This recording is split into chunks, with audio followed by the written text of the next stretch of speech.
નમસ્કાર મિત્રો, વિડીયોમાં તમારું સ્વાગત છે। મિત્રો, રાજ્યમાં સતત ગમખ્વાર અકસ્માતની ઘટનાઓ બનતી રહી છે, ત્યારે રાજકોટમાં વધુ એક ગંભીર અકસ્માતના સમાચાર સામે આવ્યા છે। રાજકોટના ગોંડલના ઘોઘાવદર ગામ નજીક અકસ્માતની ઘટના બની છે, જેમાં 2 લોકોના મોત નીપજ્યા છે। 2 કાર સામે ટકરાતા અકસ્માત સર્જાયો હતો। જસદણ તરફથી આવતી ઇનોવા કાર અને ટાઈબર કાર વચ્ચે અકસ્માત થયો હતો, જેમાં ઇનોવા કારમાં સવાર 5 લોકોમાંથી ડ્રાઈવર મહિલા સહિત 2 લોકોના મોત થયા છે। મૃતકો જસદણ અને ગોંડલના રહેવાસી છે।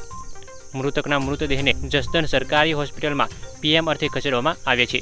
મિત્રો, આ હતા હાલના મહત્વના સમાચાર। તો મિત્રો, હાલના વિડીયોમાં બસ આટલું જ। મિત્રો, આજનો વિડીયો તમને થોડો પણ પસંદ આવ્યો હોય તો વિડીયોને એક લાઇક કરીને જજો અને ચેનલને સબસ્ક્રાઇબ તો અવશ્ય કરી દેજો, જેથી તમને આવી જ રોજબરોજની સુપરફાસ્ટ તાજા ખબરો મળતી રહે। ધન્યવાદ।